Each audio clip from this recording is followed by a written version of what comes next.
Assalamualaikum semua. Saya Nurul Najwa binti Suhaimi, berusia 12 tahun yang bersekolah di Sekolah Kebangsaan Seri Siakap, Simpang 3, Kuala Kurau. Saya tinggal di Taman Desa Aman, Titik Serang, Parit Bunta, Perak. Hobi saya pada masa lapang ialah membaca buku. Berbagai jenis buku cerita yang saya baca. Komedi, sedih, seram dan gembira. Cita-cita saya pada masa hadapan ialah menjadi seorang pensyarah. Sidang penonton, saya ingin mengulas tentang buku cerita yang amat menarik untuk dibaca. Tajuk buku cerita yang ingin saya ulas ialah Lieutenant Adnan Pejuang Kemerdekaan, hasil karya Osman Muhammad Rasul. Buku ini adalah salah satu daripada siri Pejuang Negara. Buku ini diterbitkan oleh Minda Didik Marketing Sendirian Berhad pada tahun 2008.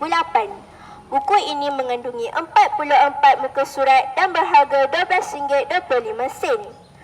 Buku ini mengisahkan kehidupan Lieutenant Adnan sejak kecil sehingga beliau menyertai Angkatan Tentera disebabkan oleh minat yang begitu mendalam. Kesungguhan dan kegigihan yang ditunjukkan beliau melayakkannya terpilih sebagai rekrut terbaik. Seterusnya, beliau diserahkan ke dalam pasukan askar Melayu. Beliau kemudiannya telah dinaikkan pangkat sehingga bergelar Lieutenant Adnan. Ketika Perang Dunia Kedua, Lieutenant Adnan telah terkorban semasa mempertahankan tanah Melayu daripada serangan tentera Jepun. Pertempuran sengit di Bukit Candu telah menyaksikan gugurnya seorang wira yang begitu digeruni oleh musuh. Penonton sekalian, cerita yang ditulis dalam buku ini diolah dengan gaya penulisan kreatif agar dapat difahami dengan mudah oleh pembaca. Di samping itu, kita juga dapat mengetahui sejarah negara kita secara tidak langsung. Pembaca juga dapat merasai keperitan perjuangan Lieutenant Adnan bersama rakan sepasukan untuk melawan tentera Jepun melalui bahasa yang mudah disampaikan. Keindahan bahasa yang terdapat pada buku ini diharap dapat menarik minat pembaca. Buku ini sesuai untuk semua peringkat umur. Mesej yang disampaikan syarat dengan pengajaran yang berkaitan dengan pengorbanan dan kesetiaan kepada negara tercinta.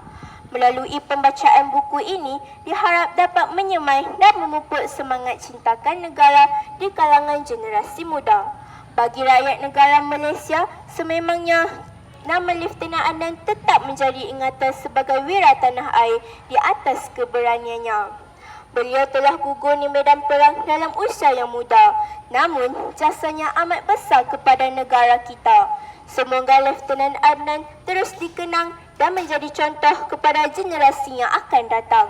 Saya berharap buku ini dapat memenuhi cita rasa pembaca yang suka kepada cerita-cerita sejarah.